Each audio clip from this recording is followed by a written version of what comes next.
Hello and welcome to the New Dawn podcast. I'm here with my gorgeous partner, Ben, and another gorgeous Ben here today and his beautiful wife, Kerry.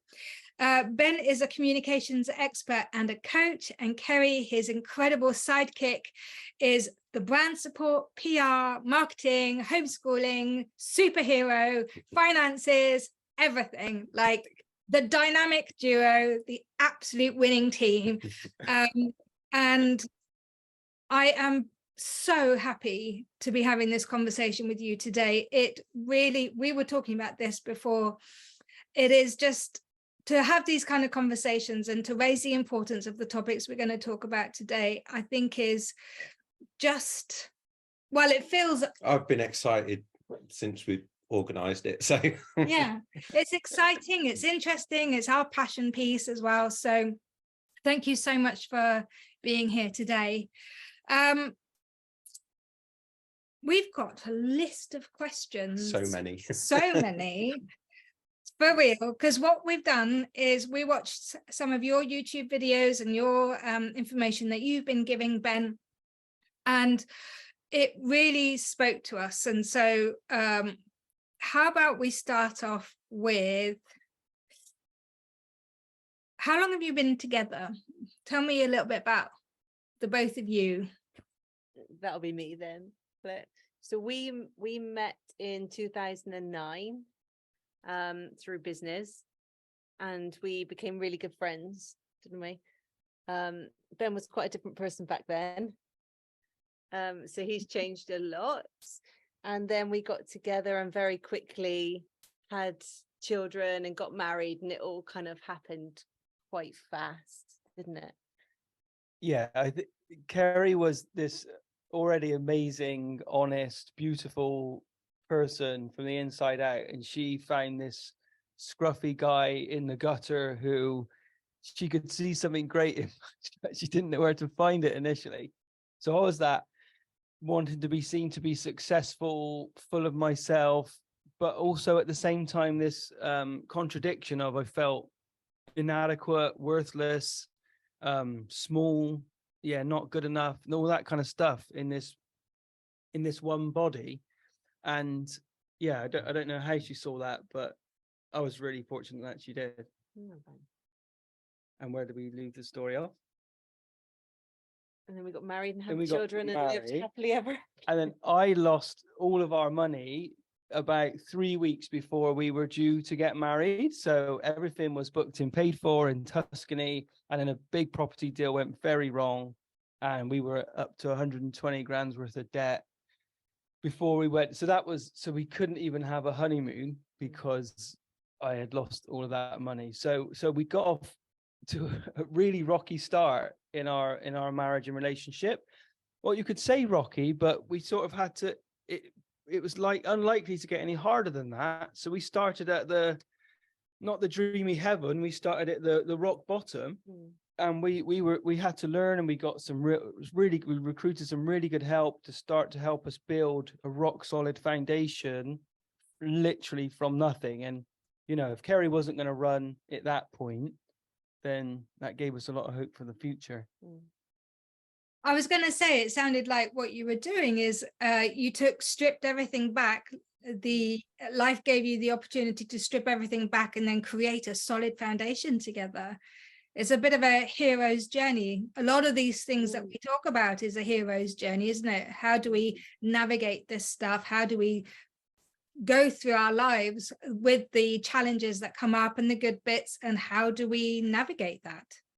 Absolutely, Dawn. Yeah. And I think for me personally, it forced me to remove, I didn't even remove it, it was removed for me, that I wasn't this guy that had it all together, this successful person that Kerry wanted lots of material things from. That was who I thought I needed to be to fit in for years in that kind of male archetypal role, so to speak. And to have that peeled away so early in our relationship was so helpful for me, because Kerry just wanted me to stay engaged, not make it all about me, start the road towards recovery, of paying back the money, still loving her, still prioritizing her, and not prioritizing myself and my depression and my misery.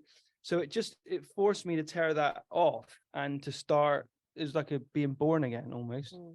One of the things that attracted me to talking to both of you the most was this piece that you talk about quite a lot, which is men and their relationship to their emotions. And it's something that Ben and I talk about all of the time, and especially as I'm a mum to a 10-year-old son who, he's becoming a tween. He's also a very sensitive kid, so he's got a lot of emotions. So men and their emotions and the way that society is put together and how they talk about it, and then what we do with that information to retrain, rebrand, rethink, all those kind of things is so important to me.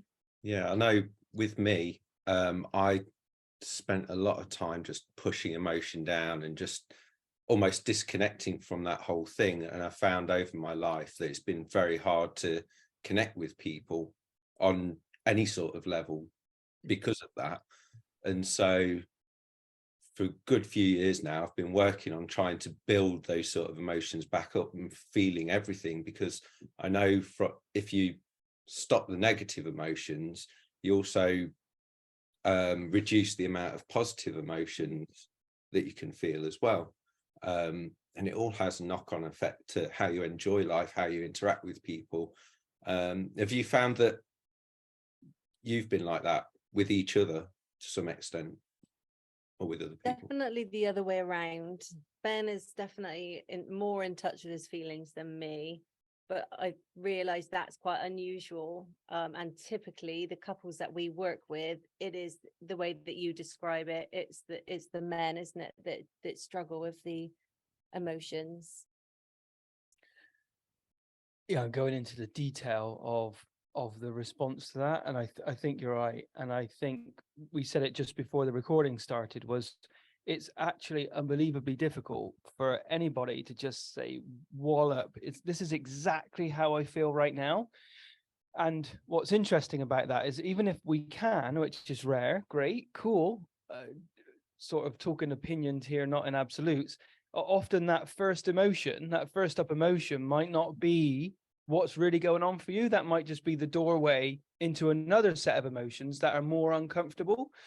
So if you hit that first door and you keep that door shut, I mean, great, that's certainly progress, but sometimes that one emotion can stop you from feeling the other uncomfortable ones, because I'm comfortable feeling angry, I'm comfortable feeling irritable, so I've said a feeling that doesn't paint the whole picture at all. It's like is one puzzle piece of a 1,000-piece puzzle.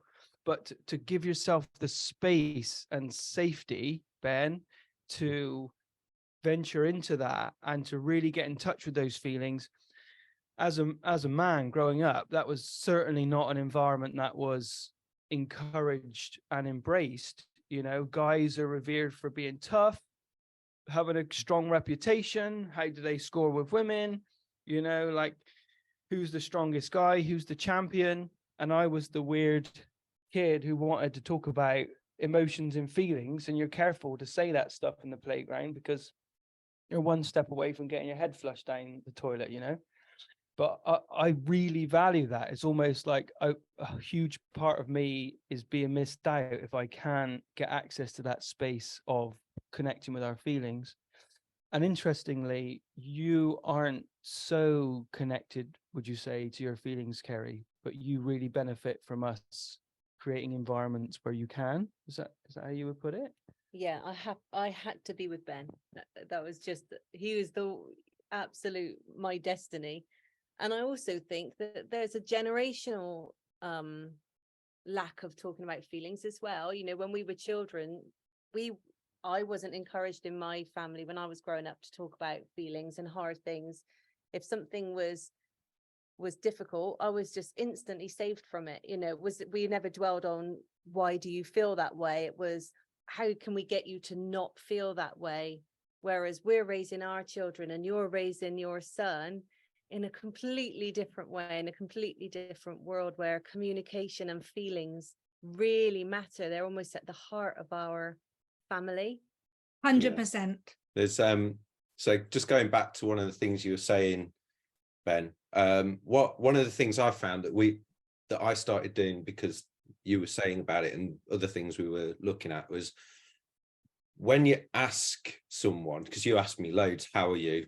And it's usually the answer is, I'm good. Oh, I'm not feeling great. But I started really thinking about, how do I feel?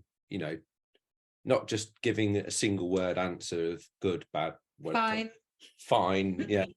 It's going into, how do I feel in my body? How do I feel in my mind? And then sort of just pausing and not thinking immediately about it. And like you say, going into it more, because then you're connecting more with your body and all that. And that's helped me loads.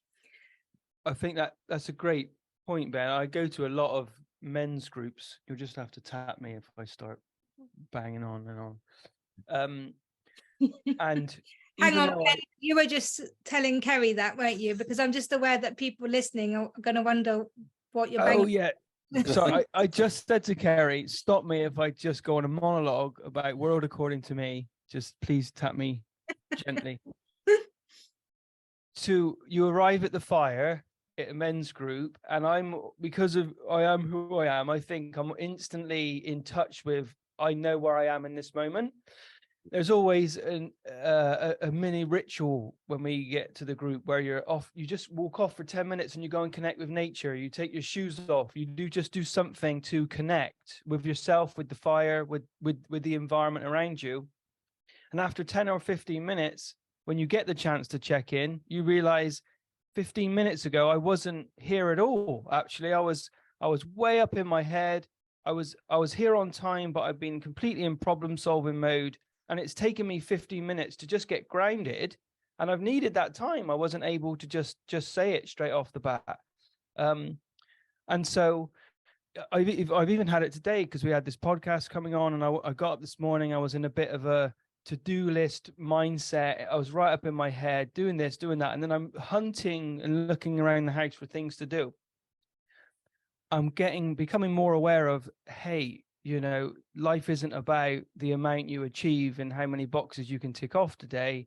Take yourself outside, go meditate for 10 minutes, just get yourself some space. And of course, the inner narrative says, you haven't got time to get some space. You know, there's so much to do. As soon as I hear that, I know I'm trying to almost slit my own throat emotionally and spiritually speaking, and I must take that time. For sure.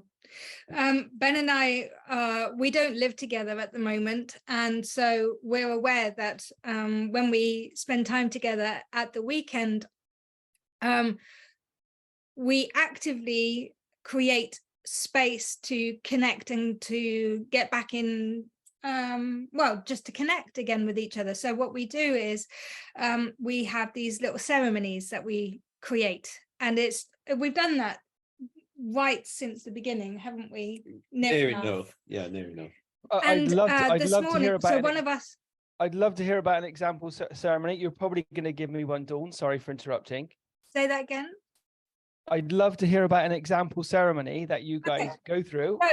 So, I was going to say this morning, one of us leads the ceremony. Normally, I open the space. Okay, just to set the scene, we have a special little blanket that we have. We put it down on the floor. Crystals are not really Ben's thing, but we add some crystals to create a little grid around the outside, and we'll have either some essential oils. I mean, it sounds all very woo-woo, but it really creates a scene and setting and an intention of, this is our space, this is our time, and so we're just using these artifacts and these things to reinforce that. So we have some music playing and things like that. And normally I open the space and I just say, you know, this is our boundary, and I talk about it a little bit like that. In fact, I've got an example of an audio that you can follow to create ceremony on my podcast. So that's the example. And then Ben has got the most incredible imagination. Absolutely, like, I'm such a logic-based person, and Ben's just so creative, and I So we encourage, or I kind of pass the mantle over to Ben, and he takes us on this really incredible imagination journey, where the aim ultimately is for us to either go on an adventure together, or we come together, and either there's some energy from my heart to his heart and we connect that way, or I mean, some of the things we do, we've flown to the middle of the universe, or today it was turning into mermaids and mermen and going into a lake of rainbow water stuff. It's just whatever kind of. Didn't start off like that though, did it? Right back when we first started. Oh, I mean, it's evolved. Done mountains, all sorts of things. It's just whatever helps us to connect together, because wherever we go, it's a journey together. And that's kind of the aim behind it. It is. And the reason I was going to mention that to you, Ben, is because this morning when I first started setting the space for our ceremony, I said, let's pull all the pieces and parts back from our day, the thoughts, our to-do list, or the kids, or the activities we've got going on, or instead of feeling like we've energetically scattered ourselves and we're still attached to all these things, let's draw it back in. Let's connect with our body. Let's feel our bum on the floor, feel our hands in each other's hands, and draw the attention and the focus back into that moment. And it's so important, like you were saying, to have that perspective, because then I know that Ben is there with me and I'm there with Ben. And even though obviously sometimes you can't help your brain kind of going places, the intention is the most important thing, isn't it? Yeah. Oh, and that's the other thing. Sometimes we have an intention. We set an intention for our before we start. Hey, that's just beautiful, you guys. guys. Can't hear you. Oh, just let us. It might just take a second. Is it back now? Yeah. We're not. Yes. I think it's because I'm pressing mute to cut out any background noise. We're just talking about being intentional about building the environments to create connection. That's where we are. Yeah, what a beautiful thing, you guys. And often couples that have found conflict or getting near divorce and life is starting to break apart for them, they get into this very black and white either or kind of thinking of, if we were meant to be, we would just be in love like we were. I mean, they're confused about what being in love was in the beginning anyway, because they were just completely addicted to what they were selling to each other. Yes, exactly that. Right. And so they were each other's heroin addicts and heroin distributor. And then the excuse, well, I've just fallen out of love with her, which you don't even know what falling in love really was. So you just feel very different. And it's almost this binary, we're in love or we're not. And Dawn, you guys are in a relatively new relationship, and look at the effort and intention you're putting into creating that environment to cultivate a connection. It's not is either on or off. It's not you're just connected or you're not. You have to make the effort to put that time aside and build that environment. We know that for a fact. Kerry and I build environments together to create exactly the same thing. We do it as a family group as well. And I do it with men, because you can, when you're in that place, when you're in your head, and it's a useful place because solving problems is often helpful. I got bills to pay, got to go out to work, we got to order shopping on time to come at exactly the right time. Those things are useful. But if you live there, it makes connection very, very difficult. So you guys are just, introducing just how important it is to be intentional about building the environment to cultivate connection. Otherwise, you can't just have it on or off. It's not an on or off thing. There's there's so many things that I want to add and that resonate. The first is Ben and I recognized that if we have a connection bucket each, my connection bucket empties way quicker than Ben's connection bucket. So I can say to him, right, by day 2 of us not being together, I'm already at a 5 out of 10. Whereas Ben, he's still at an 8 or a 9. And then by Thursday, I'm like, I need to talk to you. And Ben's like, all right. Well, we only just talked 2 minutes ago. So we're aware that we both have different needs, and we try to be as responsive as possible and aware of that as we can be. But I think that's a common trap, is you know, if I'm feeling like a 2 out of 10 and I'm looking at Ben and I'm saying, hey Ben, why are you not at 2 out of 10? Does that mean you don't love me enough anymore? We use a lot of scales, by the way. We live by- do. It's so helpful. You know what? We use the traffic light system, because in the moment when you're insane, you can't do much more than describe, am I green, amber, or red? Like, you know, if I'm red, I am in serious danger. If I'm green, game on. But just I'm creeping up towards amber is a really fast, that's all I've got in the moment to describe to Kerry. I'm going in the wrong direction. And Kerry, we've already spoken through what that means and what the protocol is to manage the potential for breakdown in crisis. On Dawn's point, Kerry, you're not, Kerry and I have this push-pull. So I'm always trying to pull Kerry in to my world, and Kerry's always trying to push me away to get her own space. Right. Ben, are you the anxious attacher and Kerry's the avoidant attacher, generally speaking?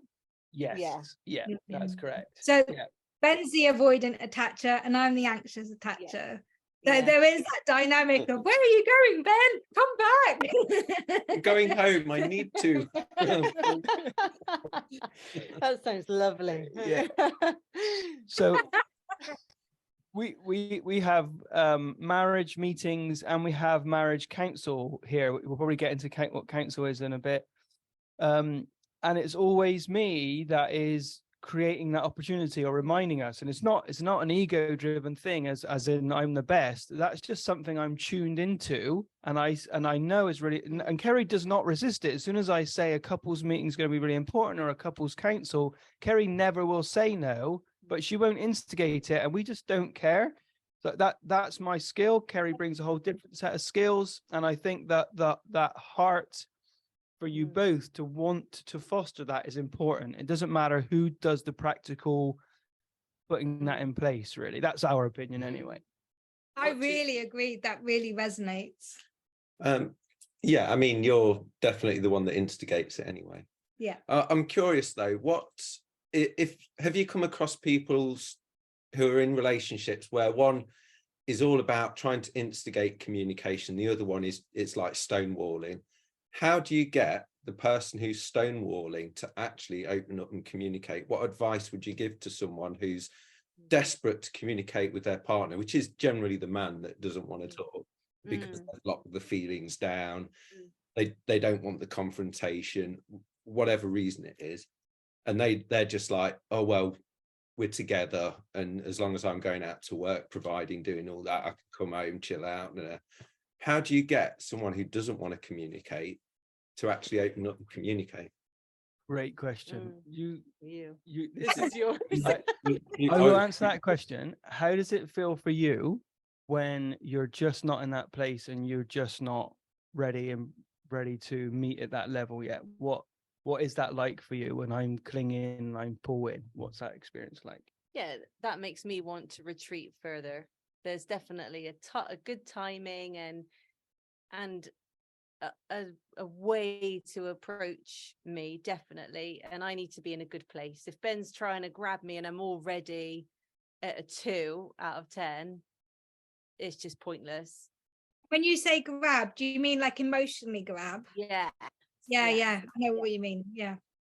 But apart from that, so if it's someone who just thinks everything's fine, and isn't used to the communication, how do you get the, because this is the thing, that there's couples that you've worked with who their partners just don't want to talk, and the person who wants to talk feels rejected constantly, frustrated, resentful, all these other things, and there just doesn't seem to be a way to get the other person to talk, because the other person's going, as long as we're not shouting or whatever, it's all fine. Everything's fine. You know, we should just carry on as we're doing. And they're scared of their own emotions as Yeah. well, but they're not really aware of it. So they're just like, leave me alone. Is such a brilliant question, because there's such an important balance here.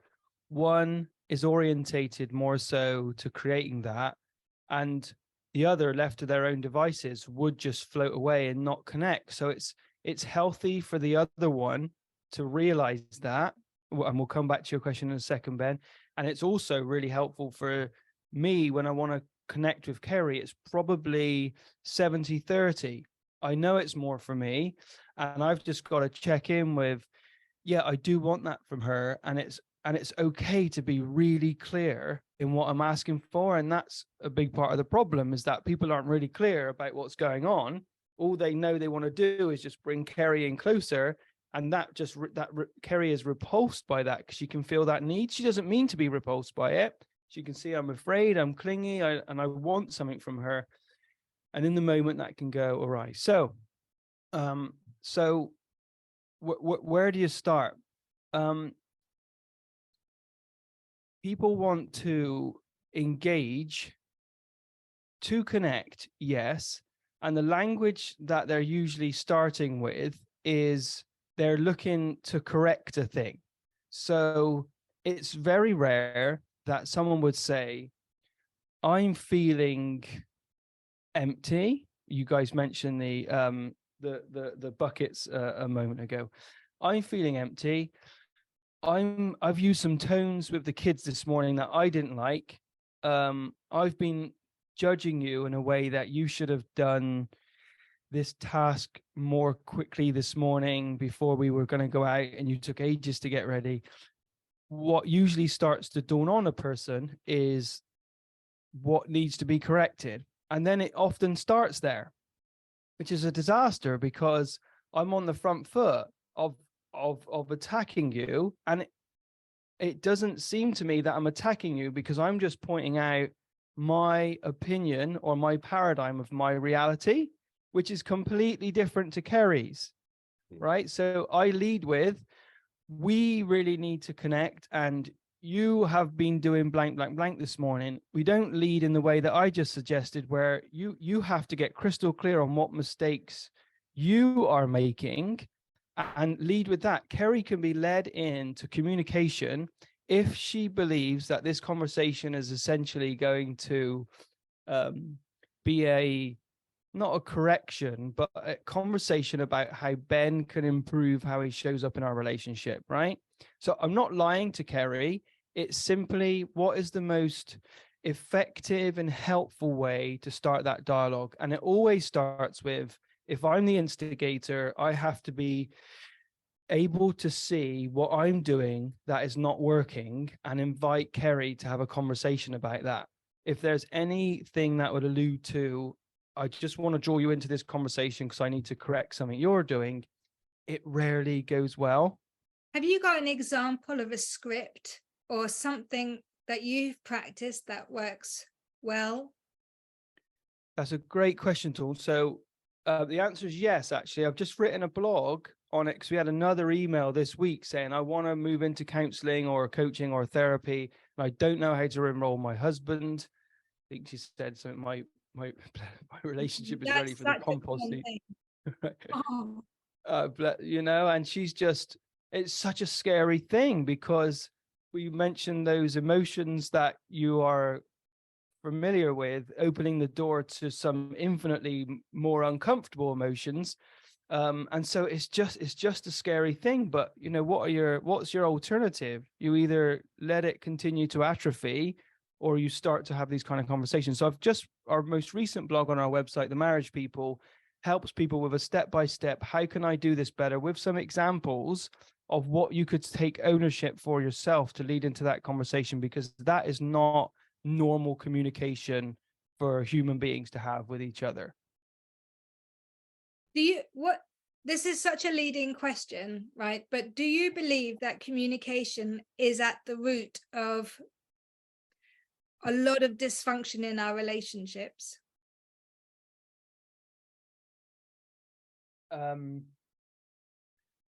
what's at, this is just my answer, this isn't fact. What's at the root of my dysfunction in my relationship is, one, the stories I'm telling myself about this reality and this situation. And the second one is then therefore the pain that's already in me that is then being fed by the feelings that I have as a result of that story about my reality. So it's the story and the feelings.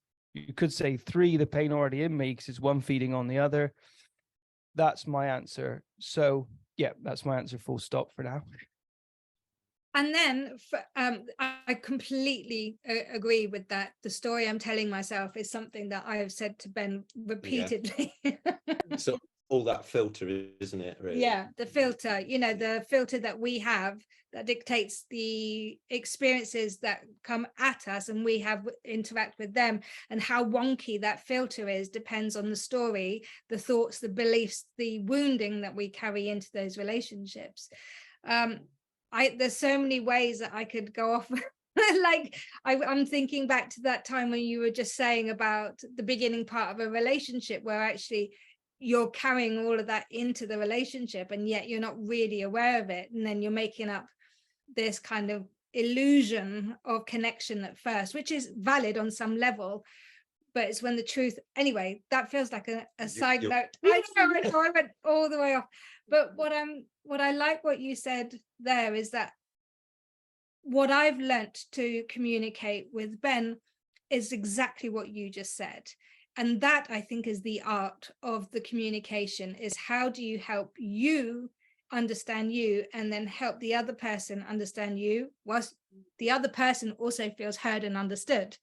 But it does take both of you to really recognize and understand your own story.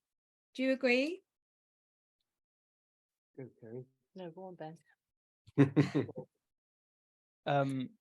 Yeah,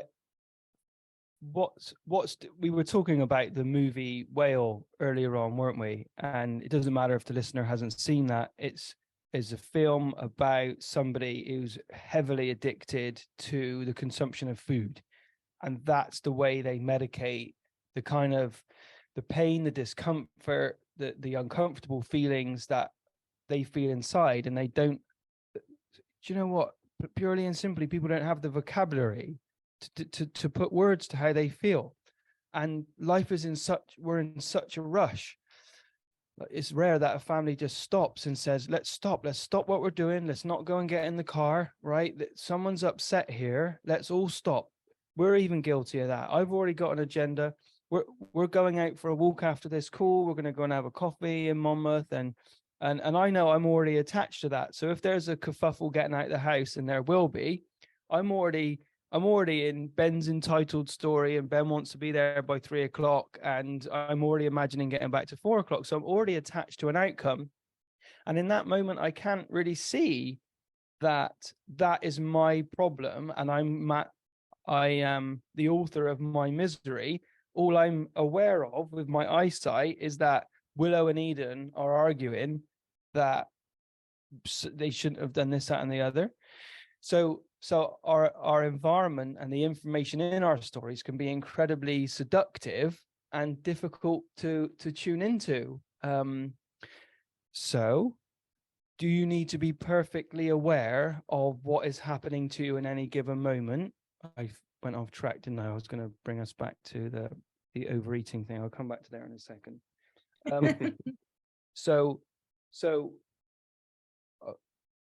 Building the environment is what I was saying a second. Come back to what you guys made earlier on. There's so many things, isn't there, to say? So many things, right? So, and again, where I went with that is in that moment where I am perceiving that if Eden and Willow weren't arguing right now, I would be really happy. What I don't know is if I were to say, I'm really attached to getting to a place at this certain time, and I've made that more important. I was a bit anxious about the podcast today because I didn't know exactly what questions were going to be asked, and I want to still look like I'm perfect and I've got all the answers. So I'm a bit tense and up in my head, not here.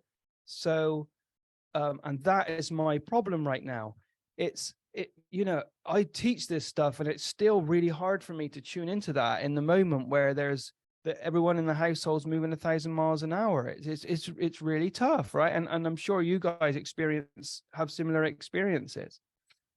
When you can, my story, identifying that, is really what humbles me and liberates me from my misery, rather than what we attempt to do is force and control the environment to hurry up, or stop Eden and Willow coming down so late, or you should just shut up when I'm talking because I'm bigger and more important than you.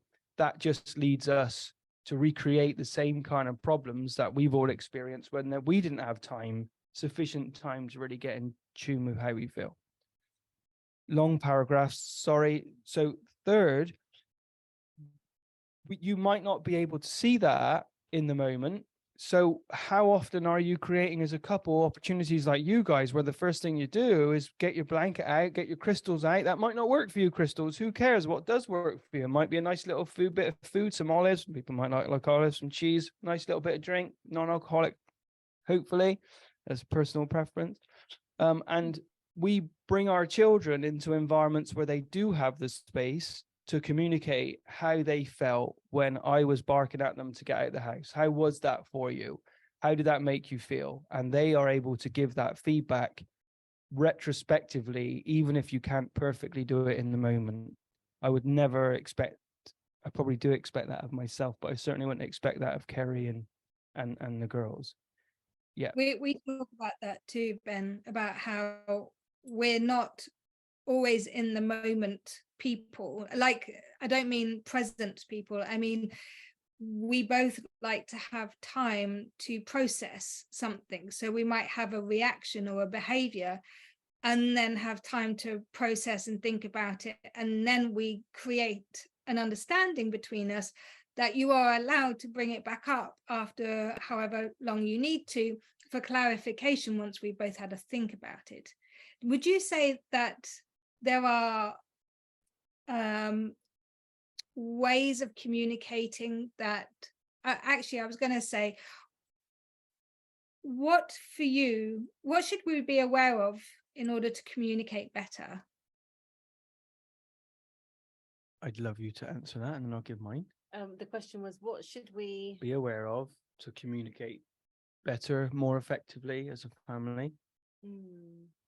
I think we need to be aware of one another's differences. And respect that, yeah, Ben will communicate in the way that he wants to be communicated to, rather than perhaps in the way that I might want to be communicated to. So we find we've got 3 very different children. Ben and I couldn't be much more difficult. We are polar extremes in lots of ways. So yeah, that's the first one for me, is just understanding, respecting that we're all different and we want to be spoken to differently. And also I think one of the key questions for me and Ben, particularly for me, that I like is, when do you think we might be able to talk about such and such? So it's the when rather than can we. My defenses immediately shoot up with what have I done wrong, and I'm not ready for it. Yeah. So when Ben says, when do you think we can talk about this thing, like you, I can take my time, I can build up my argument if I'm going to need one, and get into a better place so that we can speak about it from a place of love rather than a place of fear, which is where I will often automatically go. We often say to each other, but don't worry, there's no need to panic. Like, yes. Automatically I've gone, well, yes. No, I normally say to Ben, I need to talk to you, and he's like, yeah. what have I done? What have I done? And I'm thinking, no, what have I done? But that's kind of from past relationships that I've had where I've done something wrong or whatever, and I'm automatically thinking that, you know, something's going on. So it's kind of a new thing to not have done something wrong. Yeah, I think Kerry's point is so helpful. It's just when can we? There's no demand for right now, and that's a difficult word to find when I'm in that moment and I'm convinced what I need from Kerry right now is a hug. It might just be a hug, which I can ask for. It's almost appreciating that Kerry might not be in that place to give that to me. And what's difficult about that in your run-of-the-mill marriage is everyone's got their own rules of what marriage should and shouldn't look like and what should and shouldn't easily be available and readily available in a marriage. So marriage is the hardest place in the world where all of your stuff comes together like two parted oceans eventually colliding. And there's something wonderful about that. And we never need to talk about the things that are easy because they're just easy. You don't need to pay any attention to those. But as the friction points, the butting together of the rules of your world and the rules of my world don't quite align. And it's so very difficult. So the word why is a horrible word because it almost seems inquisitive and helpful. Why are you still doing that when I've asked you to do this? Or why have we still not left the house yet? It sounds like a rational, sensible question to put together based on the use of English language. But there's an underlying attack that says you're not doing what I want you to have done by now. And then hopefully people listening in aren't saying, well, I just won't speak at all then because this sounds so complicated. Kerry mentioned, and I don't want people to feel that way. So have you guys come across the Enneagram? Is that something that you've heard of before? Heard of it, but I use human design. Okay. What's that? I've come across human design. Yes. Yeah. So they're similar but different modalities. But I think the aim to understand each other's style is super helpful. Yeah, I think the love languages are limited. I think they're helpful sometimes just to make a point, but I think they're limited. The Enneagram for us is something we use on a daily basis because everybody is this beautiful being of light. They might not always look beautiful when they're giving you a hard time, but I would describe Enneagram as almost being a kaleidoscope. Can you remember those not new, back in the 80s, kaleidoscopes were all the go, weren't they? Everyone had one. And I'm not sure what you mean. Oh, sorry, yeah. Present company exclude. Present company exclude. I'm totally kidding. And it's almost like every time you twist the kaleidoscope, you get a different fragmentation of light. And I find there are 9 types on the Enneagram, and each type is just a really helpful description of how that person sees the world, what's important to them, what they're afraid of, where they might use identity, where they don't. And I find that is imperative. It's become an imperative tool for us to use. And you can take a test online as well. There are free tests to take online. So I think a degree of personality profiling it's just helpful. It's not a fact. It's just life is hard enough. So why wouldn't you just get a hold of everything you can to help you communicate with in the most important relationship in the world? If my relationship and communication with Kerry starts to break down, I know I'm in trouble in every area of my life. It infects everything. So it requires the most important attention. Yeah, we set up, or we sorted out almost like a formulaic way of creating communication. And for the first couples communication thing, it was literally all about finding a safe place, having a time to do it and feeling okay, and then specific ways of asking questions and talking while the other person listened and stuff like that. And it seemed to work really well. It's weird because it was one of those things when the couples were doing these things, they struggled so much with it, and we were thinking, well, this is as easy as we could make it, and it's quite natural to communicate in that way for us. Yeah. But there's so many couples out there that struggle just what we think is a basic way of talking, the other person's listening, and then when the person who's talking has finished saying everything that they've got as a problem, then the other person just says, oh, is there anything else? And then if there's nothing else, then the other person talks, but it doesn't turn into this, you've done this, I've done and I don't like it, that sort of thing. The aim of our sessions was always to help people who normally chronically feel misunderstood and unheard, to feel heard and understood. And it's groundbreaking when you feel heard and understood. And that is definitely something that we've seen in our couples workshops, is just how transformative to feel seen, heard and understood can shift everything, as long as you're starting from, and here's what I think is probably, and we agree, the number one most important thing in any couple's relationship is, how safe do I feel? And I don't mean safe so you don't change your behavior. You have to behave like I need you to behave in order for me to feel safe. I don't mean that. I mean, we're not rude, we're not violent, we're not antagonistic. And if we are, we focus on reparation. We make sure that we're communicating as best as we can. Not talking over each other. The hard one. It's a hard one. And just feeling like we have each other's backs, and that what we're creating together is so important, that the safety, feeling safe within that. So I'm not going to feel judged or vilified or resented or bitter just because I'm sharing what's important. Rejected, that's a big one. Just because I'm sharing how I'm feeling. So would you say, how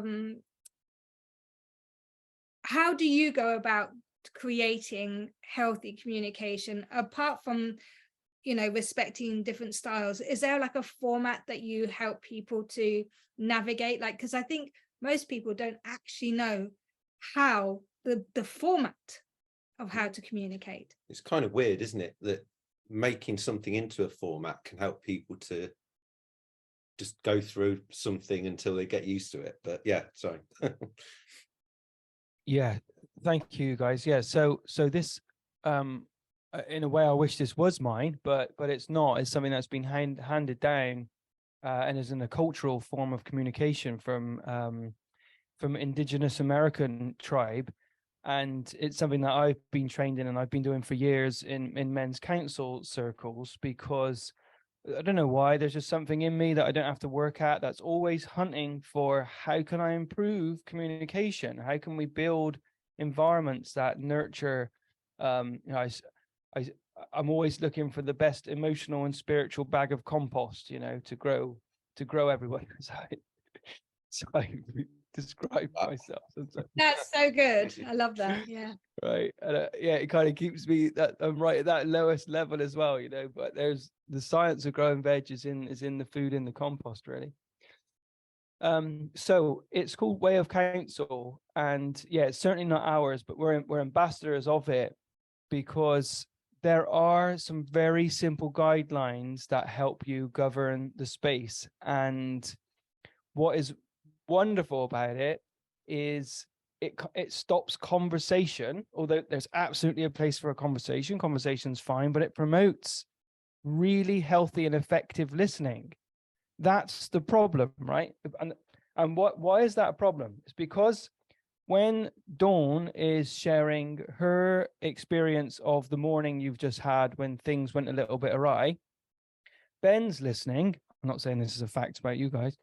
Ben's listening with ears that, well, you guys have got a lot of experience of this actually, so you might be different. Ben's listening for the details of what actually occurred, and Dawn is giving what he thinks is a detailed account of events according to her, but Dawn wants to express some feelings. Like, I just felt trapped.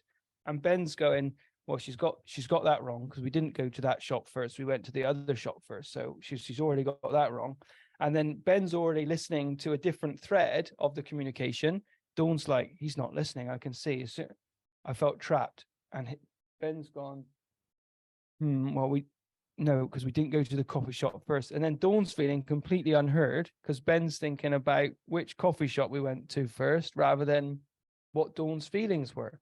And so that's really difficult to do in just a normal conversation environment. So Way of Counsel is my favorite part of Way of Counsel, without going into too much detail, is you have a talking piece. stick or a candle. Stick or a piece of nature or stone or crystal or anything, you know. So, it's gonna say someone's hair, but I was going to say nothing you can throw at each other. Axe. No knives. Axe No. right. no. Now, what for me, Kerry, you give your opinion. What's wonderful, even that one principle alone, for me, it indicates clearly who is speaking here and who is doing the listening. You know, there are additional guidelines for way of counsel that help, but fundamentally, the main form of counsel we use here is that what Kerry shares is not teeing up something for me to then comment on. I'm talking about me when I'm speaking. I'm not going to say, well, you just said that, so now I'm going to say this. It gives Kerry complete independence to speak and express herself with that. And it also gives me permission to not have to label and tag onto and latch onto what Kerry said to correct, or because I didn't understand. I just listen. And then Kerry finds her own journey through being listened to. Right. So I'm not trying to bust my ass being really brilliant at listening. Kerry's finding her own expression of how she feels and what's going on. And so she finds an opportunity to be listened to just by being in the space, which lets me off the hook because I don't need to do that perfectly. Kerry's in charge of that for where she goes. And I know that just whatever she says, however hard it is for her to hear, and sometimes she does have to say to me specifically, you acted like a whatever in that situation, and I felt really uncomfortable. Counsel gives me permission to not have to defend that or state my own case or correct the details. It just gives our independence back in terms of our communication. So I'm hoping that was a full answer. I think one of the other things as well that men have as a problem with listening is they always need to find, and I think this is primarily more a male thing, they always need to find a solution rather than, and one of the things I've stopped doing is giving solutions to problems. I just listen and then see if they want a solution, because some people, and this isn't just women, this is just everyone who's talking something, sometimes they just want to talk and they don't want to have a solution, they just want to get it off the chest. And I very much used to be the kind of person who would go, well, have you tried this, have you tried that, well, this might work, and that, and rather than just going zip, cool. Yeah, That's up to a point, until I found it that it's a lot easier than actually giving solutions and getting the kickback from Or when you give solutions and the other person doesn't take them on, and then you get resentful that they didn't. yeah. Hey, it's such a beautiful point, Ben, because and the way I would describe it is we just feel infinitely more comfortable with problem and solution level. You know, if I'm at problem and solution level, I don't need to go down in there. Well, I don't even know what I'm going to find. Don't know if I'm going to come back out if I get lost in my feelings and my spirit, or I get too deep into Kerry's. I when I move into out of control, it gets quite scary. So I can control my communication. I can control my relationship in a sense if I keep the communication at a level that I feel safe and comfortable with, which is problem and solution. It's helpful in certain situations if you genuinely want some solutions. And I ask that question directly to Kerry a lot. You know, what's my role here? Because Kerry just starts in a conversation, and she should absolutely have the freedom to do that. And it might be something very seductive that I have very strong opinion about, and I'm like 1, 2, 3, 4 solutions for. I've got elite 5, 6, 7, 8. I'm like a horse racing commentator, and I'm like, so right, what exactly is my role here? Do you really want me to offer a solution to what you've communicated? 99 times out of 100, Kerry says no. And I'm like, oh, but they're really good. Please, they're so good. It's just painful. And I think Ben gave it the elegant description of a kickback. There's a kickback for me when I see my partner suffering and giving her a solution that I think she should implement. I get a good feeling of, oh, I'm actually useful here, rather than feeling like a bag of crap all morning. Isn't it? Useful. Providing the solution, being useful. everything that males in society is supposed to be, you know. Oh man, and even that subject needs time. I've seen men break apart at the realization that the solutions that they offer aren't that helpful, and they don't feel like they've got much love to give. They're not a great listener, and so they're confronted with, well, what am I good for? What am I doing here? What am I bringing to this situation? Surely I've got to give something. And that's really, even that is important, to take time to realize that you've been doing relationships in a way where you think a relationship is problem solution. And there might be some in a business environment, in a work environment, and that's absolutely fine. That will simply just limit your ability to connect. That's all. It's not really even good or bad. It's just, it limits your ability to connect with each other. What do you think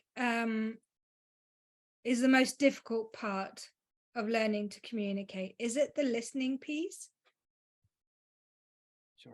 I think it's the listening. I think that although we're not great at always talking about feelings, generally people are good at talking. And I think we need to practice listening. And that's what's powerful about counsel, as well as that you're forced to listen, because otherwise I think we just want to share, and we just want to talk and be heard. But often, and you mentioned that, Dawn, that people just really want to be heard. They're desperate for it. But we often find that the people that want to be heard aren't good at hearing. So it needs to kind of start there. If you want to be heard, then you need to listen. You need to hear your partner and what they're trying to communicate. And my answer to that is, I was the youngest in my family, and everyone was bigger and more louder and had more to say than I did. So I just took default role, whatever crumbs were left over, I just scooped them up. So what was interesting about that is whenever the elders spoke, it was an expectation and a demand that you listen, even if they just wanted to just say all kinds of horrible things about government, race, blah, blah, blah. It was just, so you would just instantly go into, I'm in listening mode now. Whether you've got the capacity to listen to or not is a completely different thing. And the most helpful step is for me to understand me, and not to expect, because Kerry's my wife, to just have this, I've got some Play-Doh here, an empty cup, not just she's this person that I can just pour myself into whenever I like, and expecting that she's ready after having a day with the kids and she's absolutely knackered, that I can just take that from her because I need it. So as a man, it's wise and healthy to seek out something like a men's group where these guys are deciding to come to a circle where we're going to be talking about our feelings, and we're going to help each other with it, that I'm not then just making Kerry my number one source of me dealing with my stuff, because that I'm a lot to handle.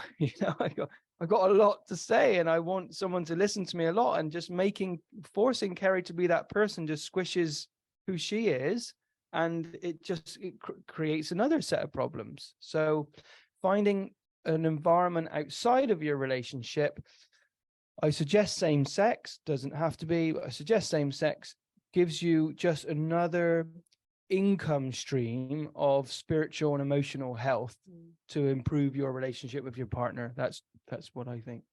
There's definitely a thing, and I know I've got this with my friends as well, where men don't really get rid of or express their emotions the same way as women. They'll go out and they've got problems, things on their mind, and again, it's a solution-based thing for men. You go out, you play pool, you just talk, have a joke about things, but you don't really fully commit to any sort of feelings and things like that.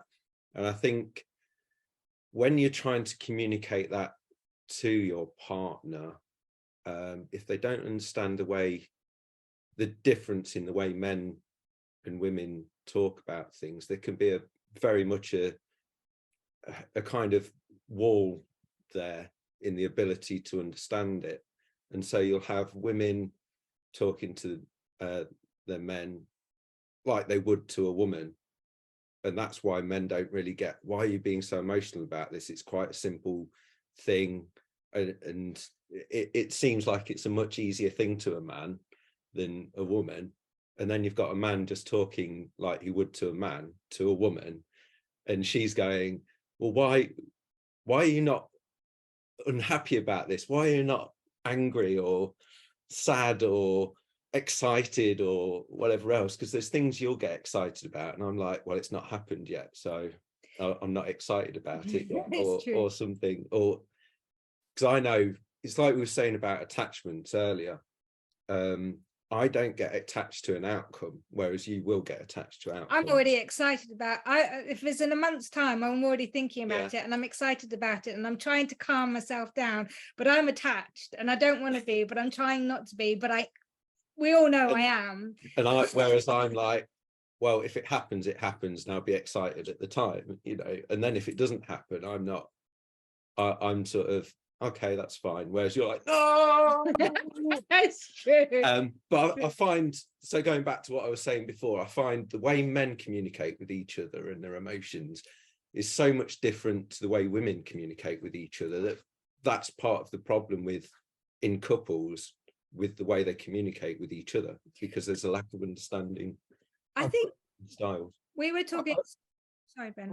Yeah. We were highlighting also on that point, and I don't know if you've seen this and what you two talk about in terms of your communication, that depending on where I am in my menstrual cycle will not only depend how available I am for communication, how emotional I am for communication, and generally just what I need from the other person in terms of style.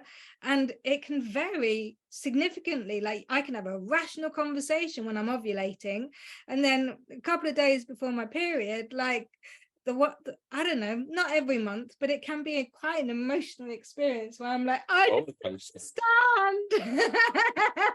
You know, have you noticed that in your communication as well?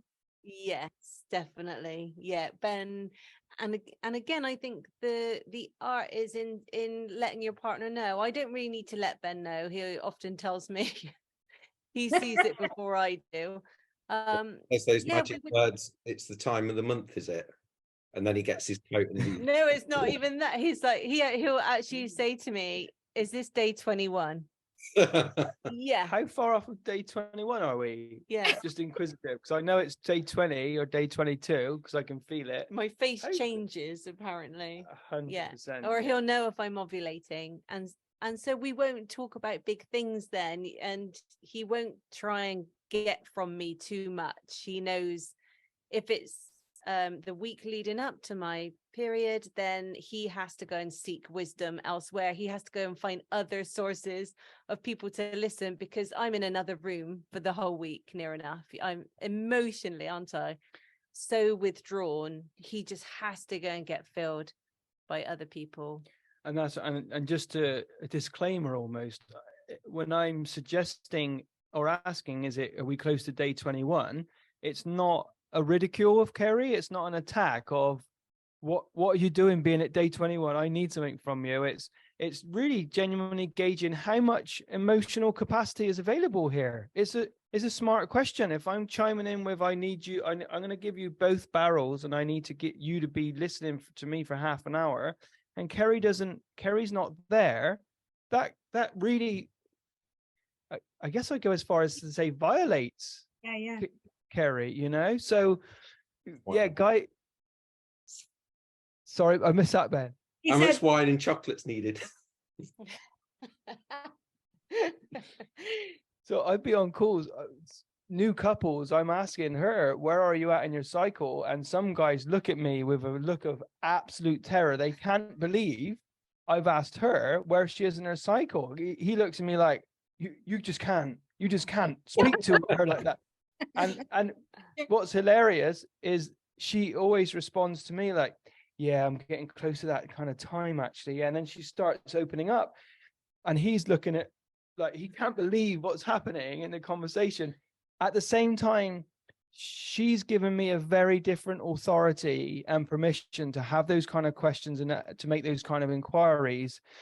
So for people listening, we're going to encourage you to open up to the idea of including your partner's cycle in different stages throughout the month, to just give you information, not to say anything's bad or wrong. It's just at these certain times of the month, what do you really need from me more? What do you need from me less?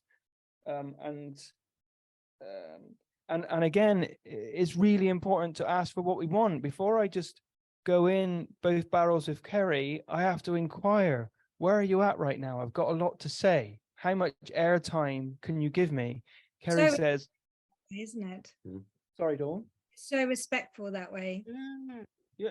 End of the day, I am attached to an outcome. I want everything Kerry's got to give me, but it just might not be right now. And I'm not a little boy anymore. I act like it often, but I can't just say, I want this now, give it to me. It's loving to say, where are you at?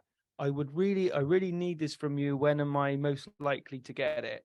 It's just what maturity looks like in a relationship. Just using words and asking clearly for what you want without being attached to the outcome.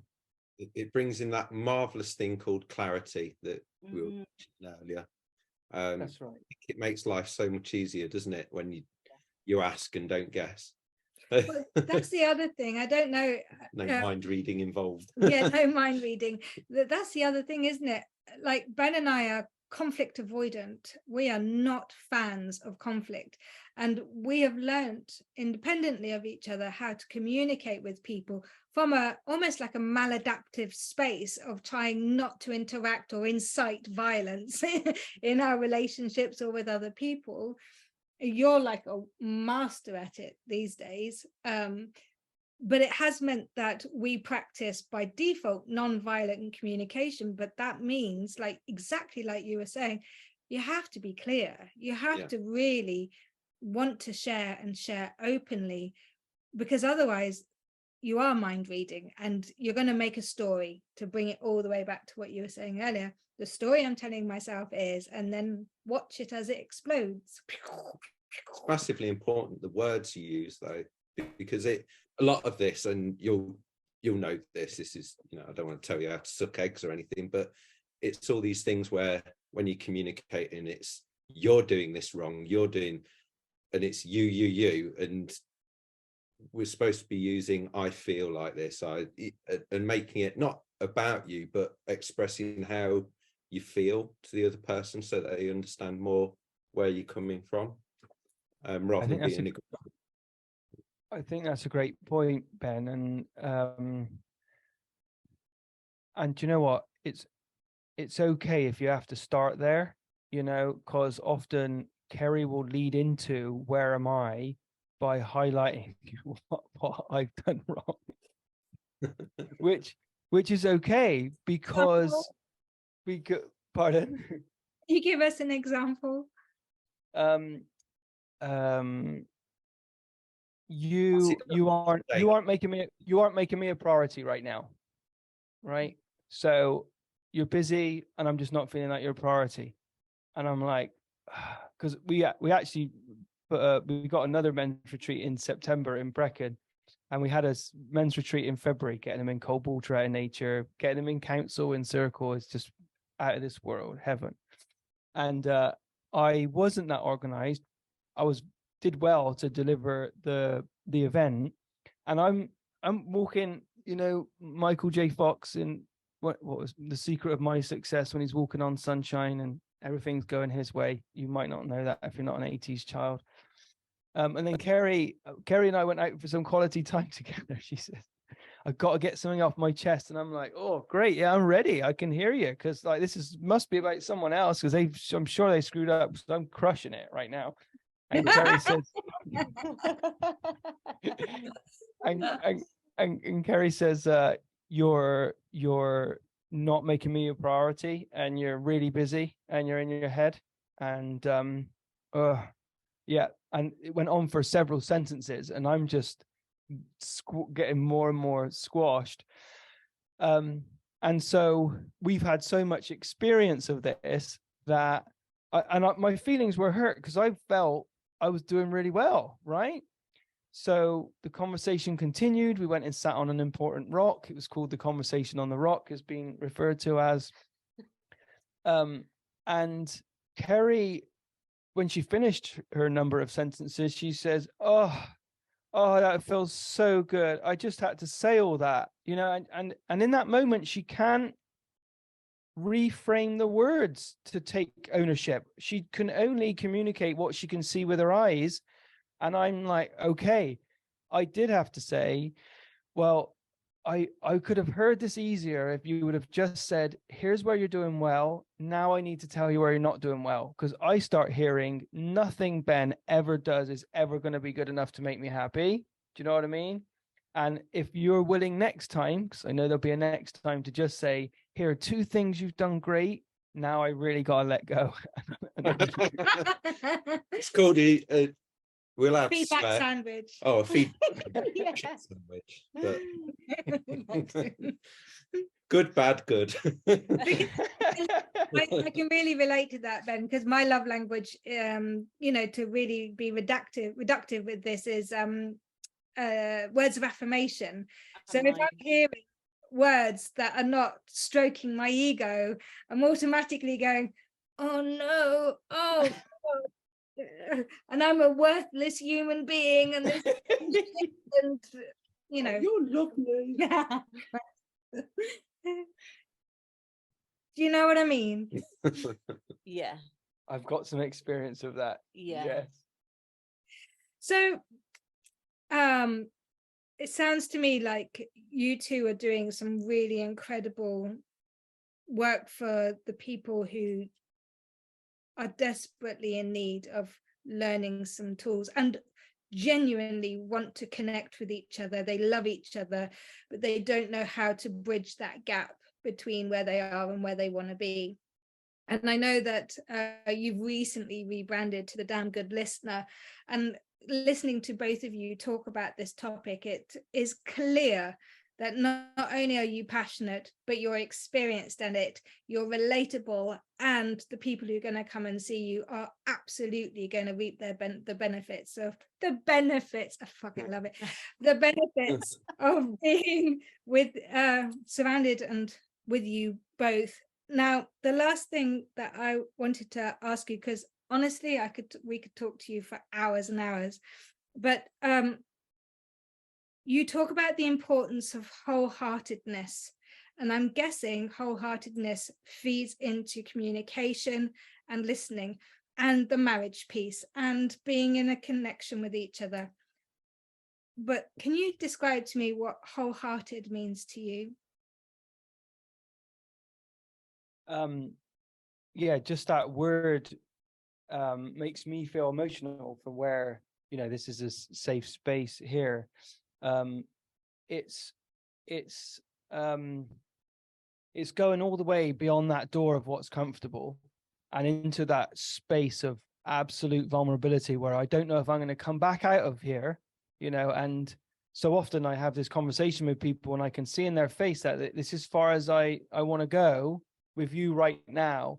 And it, hey, that's probably enough for today. And wholehearted means, there was again the scene in the movie and The Whale, I think what just tore into Kerry and I last night was at the end.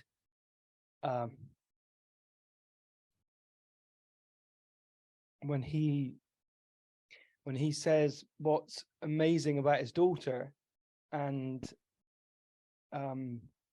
he really has to go there because it gets you to see that, to name that, and to go into that depth of vulnerable to express that is what would be my description of whole heart. There would be no holding back. There would be complete openness, complete vulnerability, and to not be afraid. And there would be no fear, you know, to not be afraid of if I cry like a little boy, or if I wet myself with my pants when I'm doing it, or poo my pants, that I'm actually willing to enter that space. It takes courage to do. That's my definition. And I just think of it in the context of when you're speaking to your children, like he did in the movie, because it brings out something innocent and tender and something pure in that relationship. And I apologize if you haven't got children. I'm sure you've had an experience witnessing that tenderness and innocence in children. It brings something beautiful in terms of a reflection of you into the space, into the communication. And on a practical note, I think it's just to give everything you've got, you know, just don't hold back and be in your relationship 100%, you know, even if they're going for a really hard time and they hate you, flipping stick in there, stick at it, you know. Have you got an answer, Karen? That's great. Yeah. I resonate so deeply with that, Ben. And when I talk about wholehearted living, which is something that I'm passionate about too, it chokes me up massively. And I said to Ben, like in our relationship, I'm all in and I am willing to put on my big girl pants whenever I need to go wherever we need to go. And I will pull out the courage, I will pull out the bravery, and I will live this relationship and the other parts of my life wholeheartedly, because there is for me no other way. I want to experience it all, and I want to experience it deeply.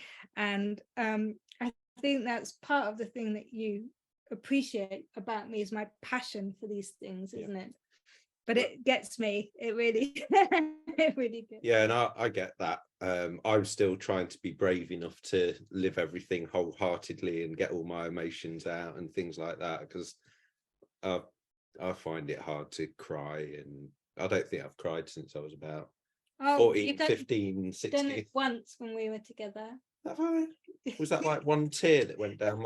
Yeah. That might have been a tiredness. I've been trying to sort of really just allow myself to feel things like that, be okay with it. So yeah, that's something I'm working on, really. Yeah. Hey, that's such a beautiful point, Ben. To allow myself to feel things like that. We've been taught this is acceptable, that's not acceptable. Those feelings are acceptable, they're not. You don't cry, you don't behave like that in this environment, you do behave like this.